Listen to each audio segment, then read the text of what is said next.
President Trump has threatened to close the U.S.-Mexico border next week if the flow of undocumented immigrants coming into the U.S. continues. In El Paso, Texas, the growing number of migrants crossing the border seeking asylum has caused border authorities to erect a makeshift holding pen under a bridge there due to a shortage of space.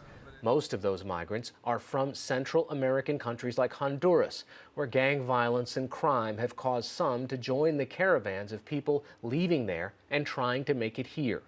In the second part of her four-part series, Fleeing Home, NewsHour Weekend special correspondent Marcia Biggs reports from a part of Honduras that embodies all the issues causing people to flee. She also finds there are many looking to stay and make the best of their lives in their home nation. Her reporting was supported by a grant from the Pulitzer Center. From high above, San Pedro Sula looks beautiful, calm, an idyllic city nestled in the Honduran hills. But on the outskirts of town, in the district of Rivera Hernandez, over 100,000 people live in abject poverty, under the control of gangs. We got special permission to enter the area, but we're told we have to keep our windows down so gang lookouts can keep an eye on us. Trash piles up in the street, even the animals are malnourished. Drinking water is contaminated, and we're told that hungry children sometimes eat the sardines found swimming in open sewage lines.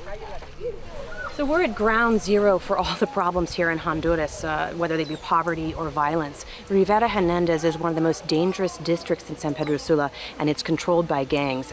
It really feels like a forgotten world here. You'd never know that we're 10 minutes from the center of town. The most infamous gangs in this district? Okay. MS-13. MS-13 and the 18th Street Gang. Both were born in the streets of Los Angeles during the 1970s and 80s, but spread to El Salvador and Honduras in the early 90s, when members of their ranks were deported. Here in Honduras, they've divided up the area, running their sectors like organized crime syndicates. Play by their rules and stay on your own turf, and you won't get hurt. Pastor Danny Pacheco has lived here his whole life, and like most pastors in the area, works as an intermediary between the community, the gangs, and local police. I've been doing this for many years, and I am who I am. I stay neutral. All we do is try to help who we can in any community. The gangs know who you are, so I think with the passing of years, we've earned a level of trust with them and their respect. Do you ever fear for your life? ¿Tienes miedo de tu vida? Always. The government has touted a recent decline in homicide rates, but violence is still rampant. Fear of retribution keeps people from reporting crimes, and when they do, fewer than 5% are even investigated, much less tried. Abandoned homes dot the landscape, left by those fleeing extortion and violence. The gangs often turn these houses into dens for kidnapping, rape, and torture. They're dubbed casas locas, which is Spanish for crazy houses. Hoping to bring some life back into the neighborhood, Pacheco is turning this former casa loca into a casa de esperanza, a house of hope, a kind of community center where kids can have a place to go. What's the future for a kid growing up in this neighborhood in Rivera Hernandez? It's very uncertain, because in some ways we have a lot of kids who are good students.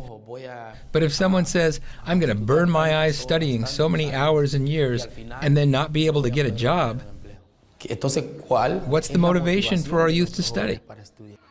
But Pacheco says the biggest problem here isn't violence, it's poverty. Parents can't afford to buy school supplies and uniforms. 1 in 4 children in Honduras doesn't finish primary school. They have these thoughts about what might happen to them in the future, and a gang comes along and presents to them how much they earn, the type of life they have. It's the best offer they get, so they join the gang. Pacheco says around 3/4 of the kids in his community have joined. Some others join the caravans of migrants heading to the United States. People continue to leave, all despite threats from President Donald Trump, who has military at the border and could fire shots at people. The goal is for people to get desperate and turn back. Despite all that, people keep leaving the country. If the United States invests less in the wall and more in reducing poverty in these countries, I'm sure it will fix the problem. The United States is supplying aid to Honduras. In 2017, $181 million went to programs designed to make Honduras safer and to curb drug trafficking. In the process, the U.S. hopes to make it less likely that Hondurans will want to immigrate. The U.S. State Department and USAID funneled a majority of that cash toward the country's security institutions, military and police. The government built new so-called American-style prisons, rounding up and incarcerating gang members. But this also bolstered the authority of institutions that are notoriously corrupt. In the case of the military, when protests erupted over the 2017 election of President Hernandez, security forces allegedly killed over 24 people with impunity. In the case of police, victims of crime are often afraid to make reports for fear that police will inform on them to members of the gangs. Olga Casele told us that she was in the car with her family when they accidentally bumped a police car and bullets started flying. She says police shot 3 of her children. Her 7-year-old son, Jose, was shot in the head. My dad said, don't shoot, my kids are inside. But they kept going. ¿Tienes miedo de ir en la calle? Are you scared to go in the street? Yes, I'm scared because when I'm out with him and he sees police, he gets scared and nervous. I don't wish this grief on anyone. My kids are here only because of God's grace. The police in this country are worthless. They shoot without even knowing who they are shooting at. Because of incidents like this one, police who are trying to do right by the communities are struggling to gain their trust. Law enforcement has received U.S. dollars for new community policing and outreach programs, sending national police officers to schools to speak to students and funding this day camp. But out of the 8,000 children in this sector of Rivera Hernandez, only 100 can attend this camp.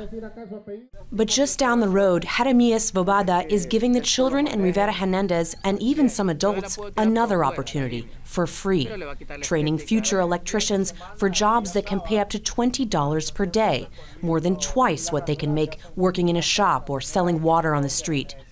They walk down the road together past a river of sewage to the abandoned building that Pastor Danny Pacheco is fixing up. It will be their classroom for the day as they begin the basics of electricity installation. His students range in age. Marvin Marcia is 52 years old. He lost his job at a brewing company and needs work. He shares the class with 9-year-old Isaac, who is on a winter break from school. In Honduras, even a 4th grader knows he has to learn how to feed his family. We have spent a long time waiting for help to come from elsewhere. That's why it's important for them to learn, so they can teach each other and we can grow and get ahead within our own community. Our vision is to grow across all of Honduras by educating technicians in order to eventually build a solar panel factory, to be able to grow in the field of solar energy. 20 years ago, Vobada was a drug addict, involved in trafficking for a small local gang. He understands the choices these kids are going to face. This work keeps them off the streets and keeps their minds occupied, and this also helps them forget about the American dream. It teaches them that here in Honduras, if they have a trade, they have a tool to help support their families. After class, Isaac took us home to meet his mother. Hola. Evelyn Nunez runs a small grocery store and is only able to stay afloat because her brother, who lives in Houston, sends her around $80 a month. She hands almost a quarter of that over to the gang that controls her area. Extortion is so commonplace here, they call it war tax. Si no paga? If you don't pay? We are obligated to pay, or they'll take everything, shut you down. We are forced to do it because if we don't, we face danger. It's very complicated here because of this. She's proud of Isaac. He's smart and meticulous. She wants him to stay in school and says that vocational training, even at 9 years old, is equally important. Many times he asked me, "Mommy, what do you want me to do in the future?" I say, "Honey, I want you to prepare yourself in studies, go to college if God allows you. It's what the whole world wants with God's help." We asked Jeremias Bobada if he ever thought about joining a caravan like the thousands of others trying to immigrate. He said he wanted to leave the neighborhood, but not for the U.S. With a vision, I want to go with the same technical educators trained in electricity and solar energy to different parts of this country, teaching others. México, Estados Unidos. Mexico, the United States. No es mi sueño. It's not my dream. My dream is here in Honduras, and here we are going to be.